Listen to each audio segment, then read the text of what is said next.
This is the last chapter of Spanish for the Moors right here. This is the last chapter of the book, Que es el Islam, that I picked up at the temple down in Quito in my pilgrimage in South America, figuring out what things was like down there. And obviously it's fucked. So, continentally speaking, we're not in good shape. However, this particular chapter, again, I'm an English teacher teaching the Moors Spanish with a Moorish perspective, right? It says here, el musulmán se aleja de los caminos que lo llevan al infierno, which says that the Muslim distances themselves from the paths that take him into like the fire or, hell or, whatever, the inferno. Y quien se aparte de las enseñanzas del mensajero después de habérsele evidenciado la guía y siga otro camino distinto al de los creyentes, lo dejaremos solo con lo que ha elegido y lo arrojaremos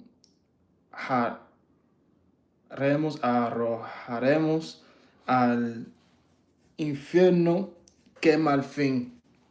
Says those that take themselves away from the teachings of the messenger after it had been evidence of their guidance, and they go to choose another path away from those that are believers, and they leave, we leave them alone with what they have elected or chosen, and we throw them into the inferno, or we throw them away into the fire or hell. And it says, what a bad ending, right? Sin excepción, todas las órdenes del Islam son para el beneficio de la persona, y todas sus prohibiciones tienen que ver con asuntos que son perjudiciales para ellos. Right, so without exception, all the orders of Islam are for the benefit of the person, and all the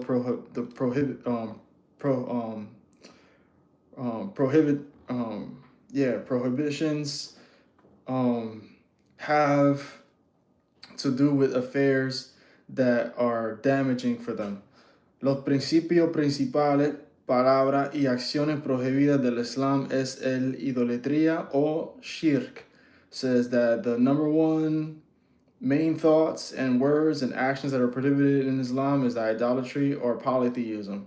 Shirk significa asociar con partícipes a Allah y aceptar que hay otra Allah además de él, y establecer un sistema de creencias politeístas. Right, so this is saying that, polytheism signifies an association of like a co-participant of Allah, and accepting that there are other Allahs besides him, and establishing a system of belief that is polytheist. La incredulidad o kufr significa no creer en el Creador y no conocer a Allah.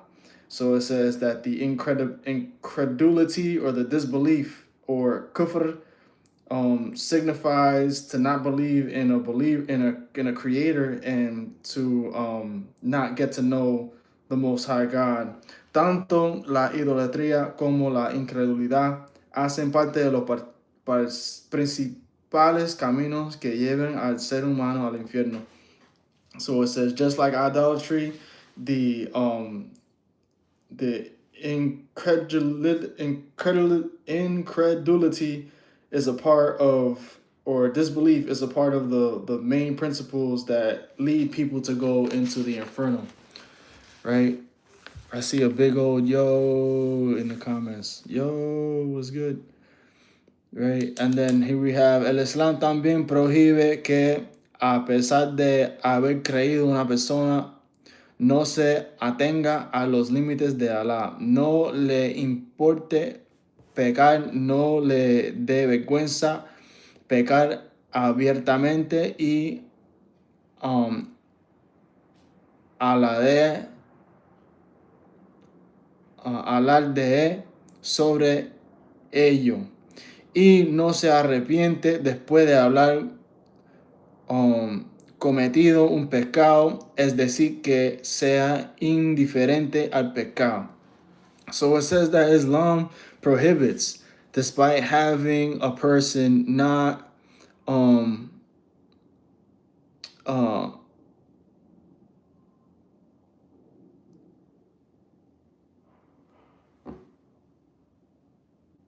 yo, I can't even read what the hell that atenga los límites, right? Like you don't adhere to the limits. When a person doesn't adhere to the limits of God, right? They don't care about sin when they're, they don't really care about being shamed, like in open, or like, like they boast about the things that they sin about, right? They're not ashamed of repenting after committing or boasting, about their sins or committing a sin. Is to say those are the things that definitely you know uh put you on the path or el camino to like what is prohibited, right? Las aleas del Corán y los hadices del profeta determinan las prohibiciones estrictas en el Islam llamadas haram. So it says that the verses of the Quran and the prophetic word of the Prophet determine the prohibitions that are strict in Islam. They're called haram, which is sin. A menos que se arrepienta, pide perdón a Allah y sea perdonado aquel que viola estas prohibiciones será castigado con el infierno. So it says, nonetheless, those that are repent, those that repent, ask for pardon, and they are pardoned. Those that violate these prohibitions, will be punished with an inferno. Entre las prohibiciones es cuestión y los pecados más grandes se pueden enumerar los siguientes. So with these prohibitions and the biggest of the sins, you can enumerate them or list them in these following. So there's a big old list here that pretty much gives people an idea of like what is what are the rules? What are the rules of Islam, right? So let's find out some of these rules, right? Because obviously they're gonna match up with a whole bunch of religions, especially Christianity. Right here it says, no cree en Allah o adoptar otras deidades parte de él. So it's saying not to believe in God and adopt other gods apart from thee, right? So this is all about monotheism, right? Right, and then we have here, quitar la vida que Allah ha hecho sagrado. So obviously saying taking away people's lives that God says or God sees as being like sacred, right? Cometer suicidio o decir morir por eutanasia, right? So essentially like suicide. Suicide is definitely not accepted. That's a sin. According to Islam, consumir alcohol y droga, obviously consuming drugs, and drinking alcohol, definitely not accepted. Jugar juegos de azar, so play games at random with people, right? Like a lot of these people in my comments playing games with their life instead of being grateful for having a fucking cell phone, right? And then el interés financiero, so obviously having too much interest in finance, right? Robbing, robar, obtener ingresos injusto o indebidamente, right? So obviously cheat on people in a measure of like weight, right? So obviously scams. And then engañar a la medición o el pesaje, right? So right, like stop playing with people's money, right? Unjustly, right? Or playing with people's weight, or playing with their fair portion, their measure. Adulterio, es decir, tener relaciones sexuales fuera del matrimonio o sin estar casados. So obviously adultery out of wedlock or adultery out of matrimony, having sexual relations, is definitely a no-no in monotheism, in Islam, right? And then here we have calumniar con adulterio a una persona casta, right? To slander, chase person with accusations of adultery. So obviously, like telling other people, you know, like spreading other people's laundry, like dirty laundry. Consumir consumir la propiedad de los huérfanos injustamente. So obviously, taking away the property of orphans is obviously unjust. That's a no-no. Violar los derechos humanos y consumir los recursos públicos, es decir, la corrupción. So obviously, human rights violations and consuming public people's or the public's rights, corruption. It's totally a no-no. Causar discordia entre las personas, obviously, create dissension or like this disharmony within people is definitely a no-no. Oprimir a cualquier ser vivo, obviously oppress other people, definitely a no-no. Violar los derechos de los padres y ser irrespetuoso con ellos, obviously violating your parents' rights and being disrespectful to them is definitely a no-no. Maltratar a los vecinos y poner fin a las relaciones familiares. So being bad, or just being like,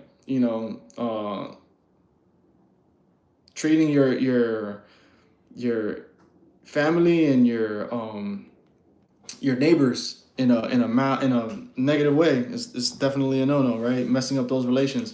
And desperdiciar bienes, tiempo y salud. So wasting your time, right? Dissipating your time is obviously a no-no. Like it's definitely not recommended to waste your time, and your youth and your wealth is definitely not recommended. Your time and your health is not recommended to be wasted at all, right? Cuando los musulmanes de Medina, mujeres y hombres, crearon por primera vez en el profeta, creyeron primera vez en profeta, le juraron lealtad en los siguientes asuntos: no asociar copartícipes a Alá, no robar, no cometer adulterio, no matar a sus hijos, no quitar la vida que Alá prohibió, no calumniar y no rebelarse contra el profeta.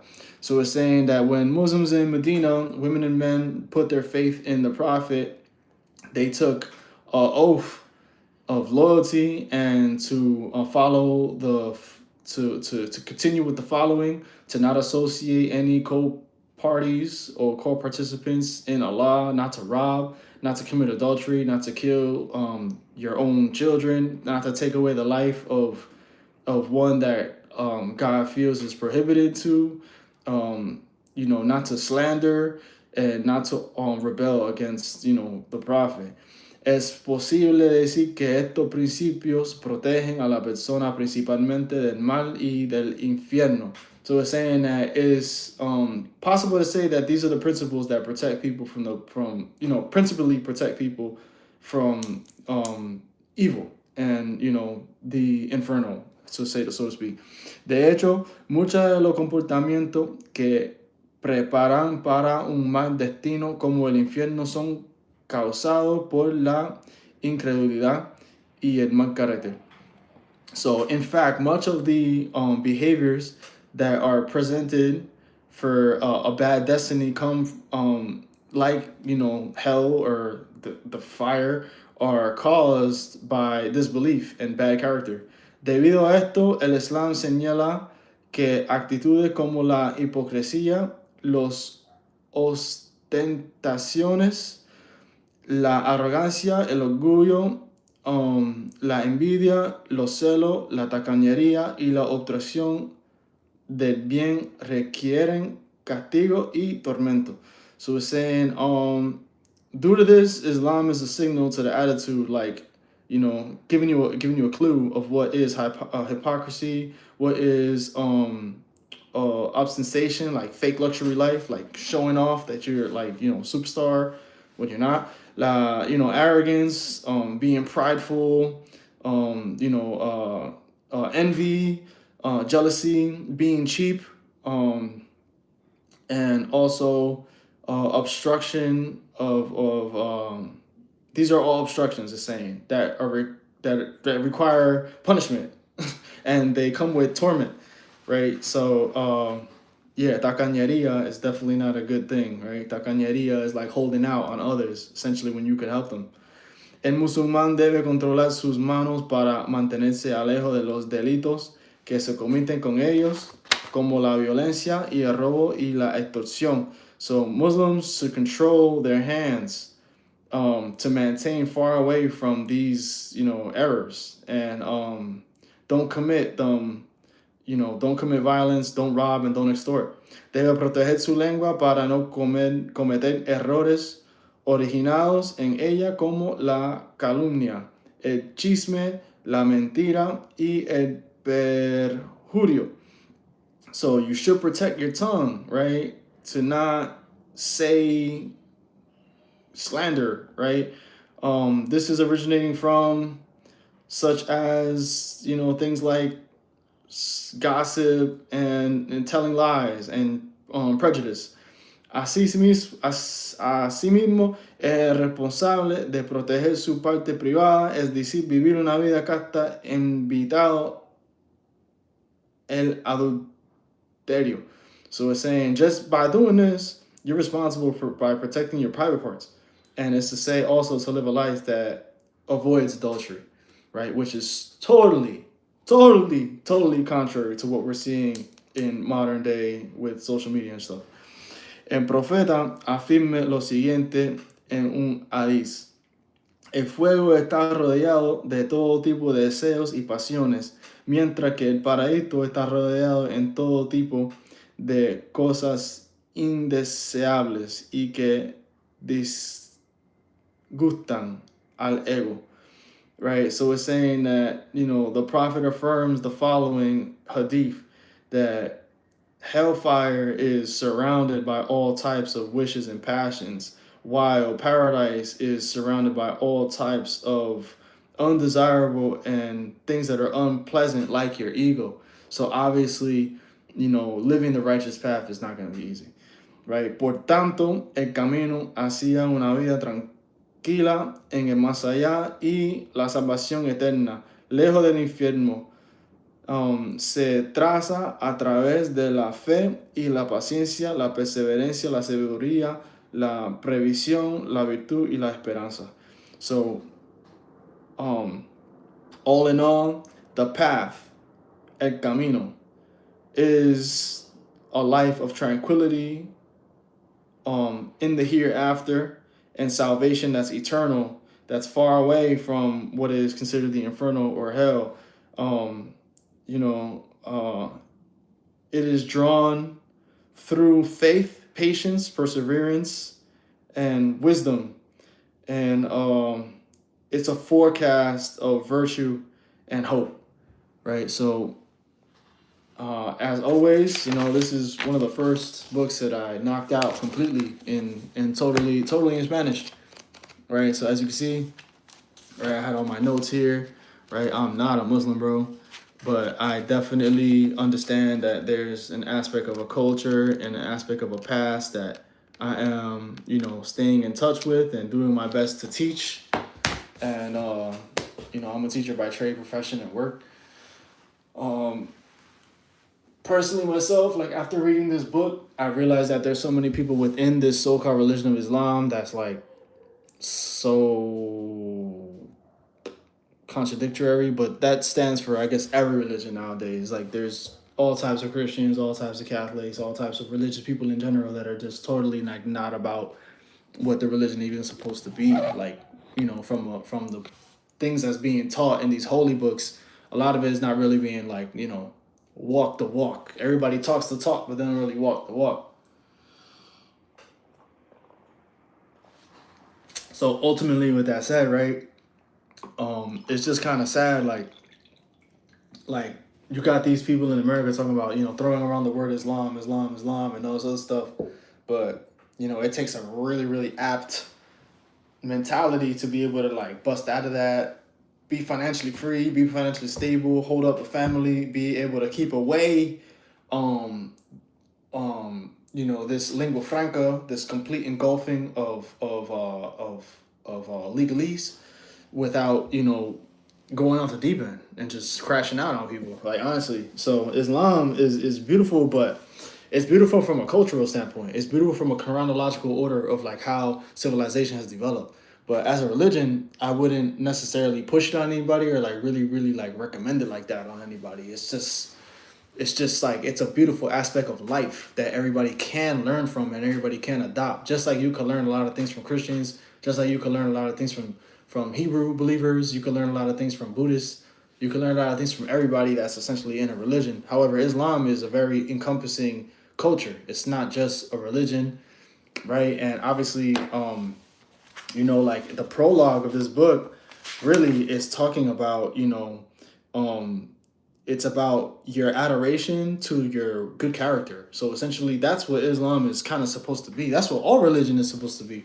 All religion is supposed to come from moral man. It's supposed to give you more, right? And it's written and created by Moorish people, like of all over the world, all types of, so-called diasporas and migrations and this and this and that. But at the end of the day, like the civilization that's dominant, this Eurocentric civilization that's dominant today, was engineered by Moorish people, or if not directly, the Moors themselves that ruled the Iberian Peninsula for 700 years, documented in history. Documented in history, whether you think continental America imperialized the world outwards, or whether you think that Africa is the origin of all civilization. At the end of the day, the Moors engineered pre-civilization of today.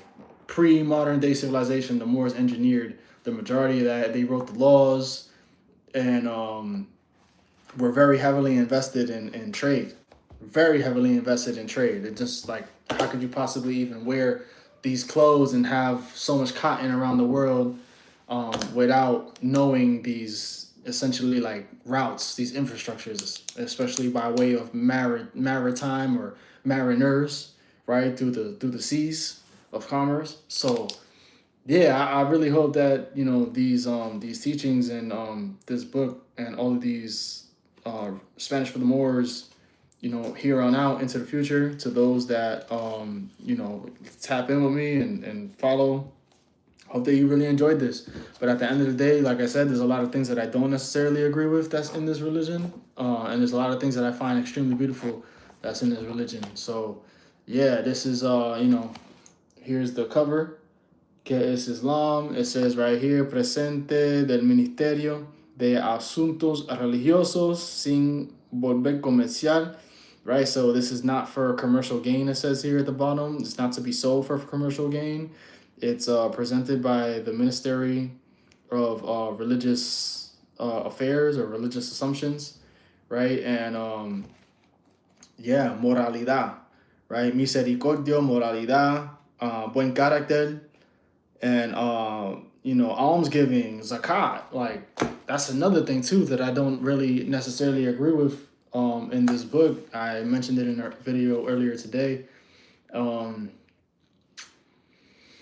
I don't necessarily agree with the whole idea of like people being able to be pardoned for certain things. And there's a hadith in here that is said by the most, one of the most influential people of all time, Muhammad, and it talks about how he that sins when repents is like the one that doesn't sin. But that doesn't make sense. Like, how could you possibly commit a harm in modern day and then be like the person that doesn't have that experience? That doesn't make sense. That's like me slapping the shit out of somebody and then all of a sudden like I'm supposed to be like the person that's never slapped the shit out of somebody. That doesn't make sense. I know what it feels like to cause a harm, and I have to live with that on my conscience. So how does that doesn't make sense? And I'm taking that on a very small scale, but there's people that are influenced by Islam on a very high level, and there's people that are influenced in general. I don't necessarily believe in repentance to be something that people could just buy themselves out of and hide behind religions. And I think that's one of the functions of religious society anyway, just to hide people's essentially guilty conscience and have to have them essentially like not off themselves, like totally. Because there's a lot of people in the society that have a lot of guilt and they did a lot of stupid ass shit because of them not being able to essentially like understand finance at the end of the day. Like, bro, you got to use your money and your resources to buy you like assets and time, literally access and assets and time for you to be able to like compound your time and be able to invest in yourself. So, um, man, a lot of our people over here in America, like they really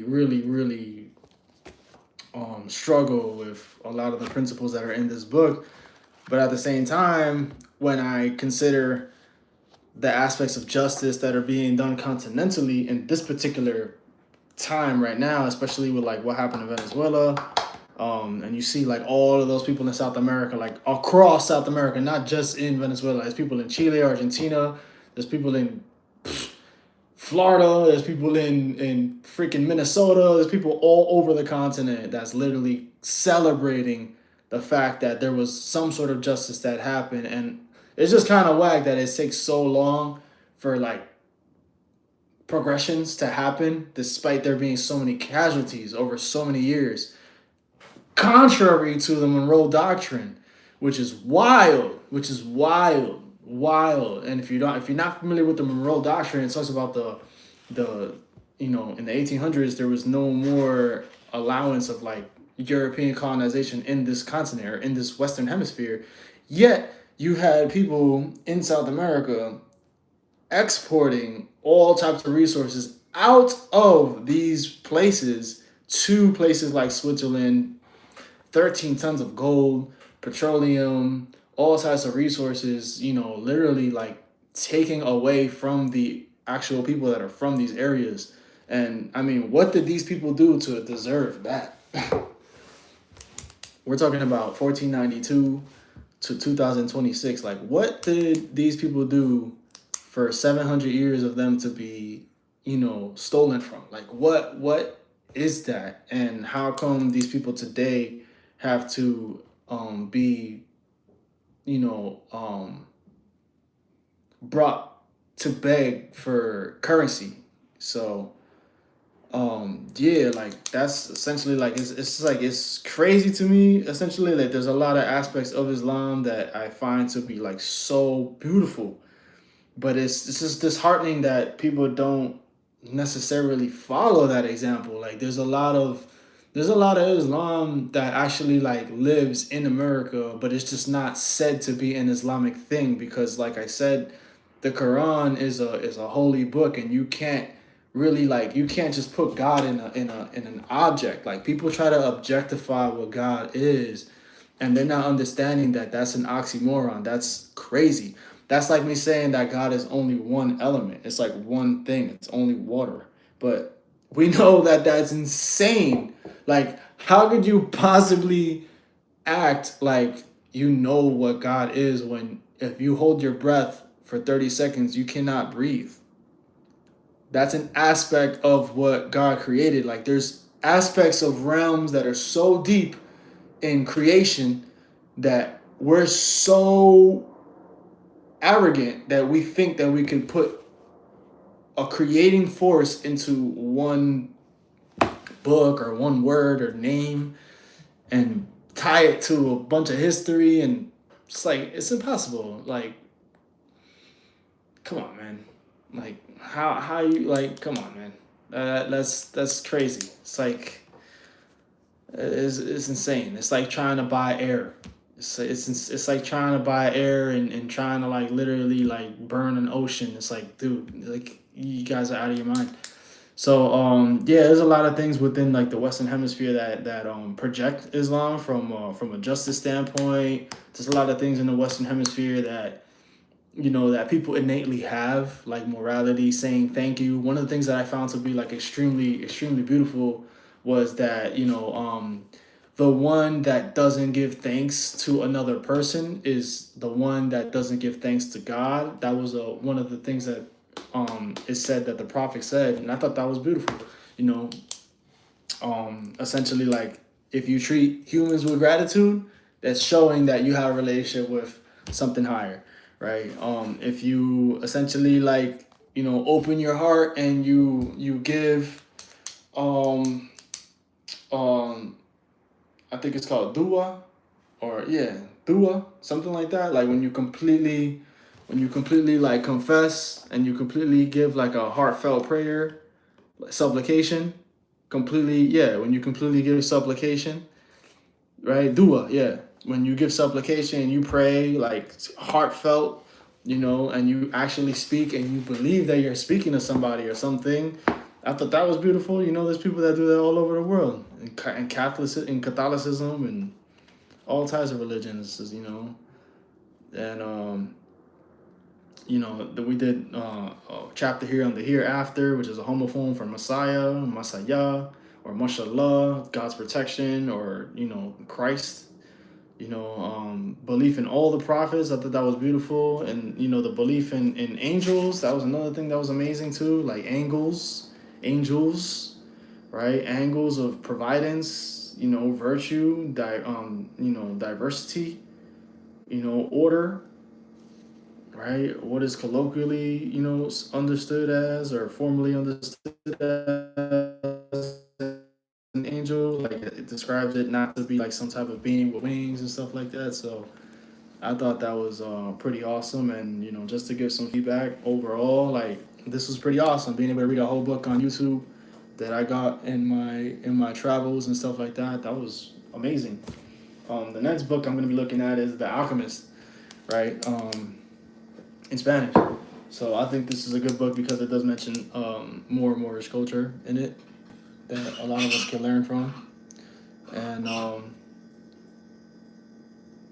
yeah, man, those people online that gave like so much negative feedback, bro. Like I see sometimes like right here today, somebody left a comment saying STFU. You know, like sometimes I get like these really negative comments on the internet, and I'm like, yo, like y'all are so diabolical, like so spoiled, man. Like, you know, people in Cuba, they can't use YouTube for more than 2 hours because they gotta pay for Wi-Fi, and those people are only making sometimes $2 a day. Like, you know how fucking pathetic some people look using the internet to just be nasty. Like, that to me is like that to me is literally a disease. The fact that there's people that come on my platform and you know, just nasty. I'm a fucking New York Giants football player or some shit. Like you guys could just talk shit to me and get on the internet and like, man, that shit is insane, bro. Like some like people really, you know, even people that are in the first world, sometimes they even have negative things to say about people that are oppressed in the third world. That's insane to me.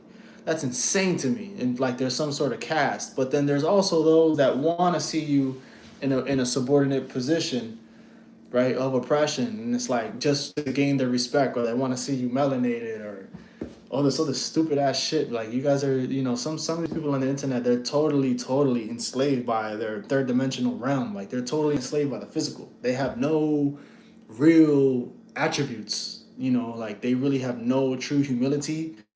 They don't know how privileged they are to even have the internet. They don't know how privileged they are to even have a light. They don't even know how privileged they are sometimes to have a shower, to have food, to have family, to have a job, to have a place to live, to have warmth, to have support, to have a bank account, to be able to use cash, to be able to just wear different clothes, to be able to buy shoes, to be able to cook food, to be able to buy food. Like these are all basic necessities that people all over South America and the islands of America are all struggling to literally maintain these things. And then you have people on the internet like literally scrolling and using their time to essentially weaponize a communistic attitude. So yeah, I really appreciate you guys for you know showing me your true colors, good and bad. Once again, Marco El Can with the Moors of Light. If you really appreciate what we're doing over here in the initiative with the Moors of Light, you know, we down with Salagis, we down with Tunicas, we down with Washata, we down with Aniuias. and nationalize, proclaim Moorish Americans. So I'm front and center with it, and I struggle every day, literally with the choice of not wanting to crash the fuck out, and just totally like submerge myself in forces. So yeah, man, like I really be going through this shit daily. So thank you guys so much for signing in. 35 minutes. This is really an encouragement to me, but for the more as well. So hopefully that.